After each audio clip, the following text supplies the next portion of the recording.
500 വർഷത്തോളം നീണ്ടുനിന്ന ഒരു തർക്കത്തിന് പരിഹാരമാവുകയാണോ? ലിയോ 14 മാർപ്പാപ്പയും ബ്രിട്ടനിലെ ചാൾസ് 3 രാജാവും ഒന്നിച്ചൊരു പ്രാർത്ഥനാ ചടങ്ങിൽ പങ്കെടുത്തതോടെ ലോകം മുഴുവൻ ചോദിക്കുന്ന കാര്യമാണിത്. കത്തോലിക്ക സഭയുടെ പരമാധ്യക്ഷനും ചർച്ച് ഓഫ് ഇംഗ്ലണ്ടിന്റെ സുപ്രീം ഗവർണറും നൂറ്റാണ്ടുകൾക്ക് ശേഷമാണ് പരസ്യമായി ഒന്നിച്ചൊരു പ്രാർത്ഥനയ്ക്കും കൂടിക്കാഴ്ചയ്ക്കും തയ്യാറാകുന്നത്.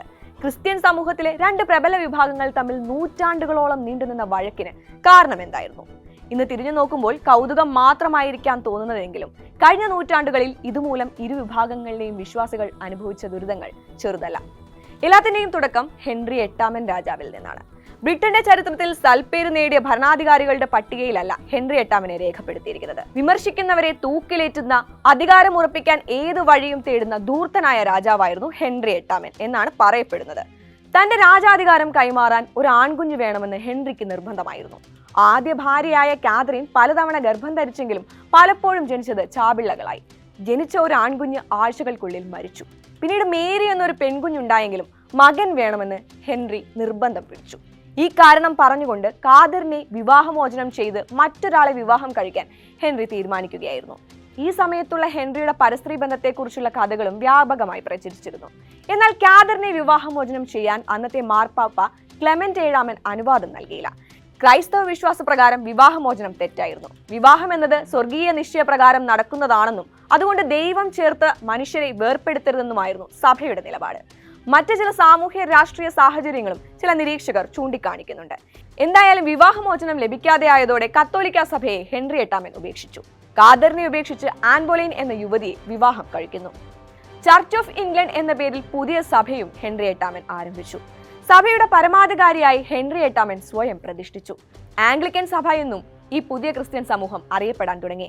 പ്രൊട്ടസ്റ്റന്റ് വിശ്വാസത്തിന്റെ സ്വാധീനവും ഈ പുതിയ സഭയിൽ പ്രകടമായിരുന്നു. ബ്രിട്ടന്റെ രാജാവോ രാജ്ഞിയോ ആണ് സഭയുടെ പരമോന്നത നേതാവാകുന്നത്. പുതിയ സഭ തുടങ്ങി എന്നിടത്ത് മാത്രമായി ഹെൻറി 8 നിർത്തിയില്ല. കത്തോലിക്ക സഭയോടുള്ള എതിർപ്പ് പല രീതികളിൽ പ്രകടിപ്പിക്കാൻ തുടങ്ങി. കത്തോലിക്ക സഭയുടെ ദേവാലയങ്ങൾ നശിപ്പിക്കാനും സ്വത്തുവകകൾ കണ്ടുകെട്ടാനും ഗ്രന്ഥങ്ങളും വായനശാലകളും കത്തിക്കാനും ഹെൻറി ഉത്തരവിട്ടു. പുരോഹിതരെ തൂക്കിലേറ്റാനും രാജാവ് മടിച്ചില്ല. നൂറ്റാണ്ടുകളോളം ഇംഗ്ലണ്ടിലെയും സ്കോട്ട്ലൻഡിലുമുള്ള കത്തോലിക്കക്കാർക്ക് പരസ്യമായി ആരാധന നടത്താൻ കഴിഞ്ഞിരുന്നില്ല. 1950കളിൽ പോലും കത്തോലിക്കരും ആംഗ്ലിക്കരും തമ്മിൽ വിവാഹം കഴിക്കുന്നത് ഇംഗ്ലണ്ടിൽ അത്യപൂർവമായിരുന്നു. കത്തോലിക്കരും ആംഗ്ലിക്കരും തമ്മിലുള്ള പ്രശ്നങ്ങൾ അതിരൂക്ഷമായ കാലവും ഇതിനിടയിലുണ്ടായി. ഹെൻറിക്ക് ശേഷം രാജ്ഞിയായ അധികാരത്തിലേറിയ ക്വീൻ എലിസബത്തിനെ കത്തോലിക്ക സഭയുടെ ആചാരാനുഷ്ഠാനങ്ങളിൽ പങ്കെടുപ്പിക്കുന്നതിൽ നിന്ന് മാർപ്പാപ്പ വിലക്കിയിരുന്നു. 1605 പ്രൊട്ടസ്റ്റന്റ് വിശ്വാസിയായ ജെയിംസ് 1 രാജാവിനെ പാർലമെന്റിൽ സ്ഫോടനം നടത്തി കൊലപ്പെടുത്താൻ കത്തോലിക്ക സഭ വിശ്വാസികളായ ചിലരുടെ ഭാഗത്തു നിന്നും ചില ശ്രമങ്ങൾ ഉണ്ടാകുന്നു. രാജകുടുംബങ്ങളിൽ കത്തോലിക്ക വിശ്വാസം സ്വീകരിച്ചവർക്കും കത്തോലിക്കരെ വിവാഹം ചെയ്തവർക്കും ബ്രിട്ടനിൽ രാജസിംഹാസനത്തിലെത്താൻ ആകില്ലെന്ന നിയമം വന്നത് 1701 ഇത്തരത്തിൽ കത്തോലിക്ക സഭയും ചർച്ച് ഓഫ് ഇംഗ്ലണ്ടും അഥവാ വത്തിക്കാൻ നേതൃത്വവും ബ്രിട്ടന്റെ രാജാധികാരവും തമ്മിൽ തർക്കം രൂക്ഷമായി തുടർന്നു. വിശ്വാസികൾക്കിടയിൽ ഈ ഭിന്നിപ്പ് പടർന്നു.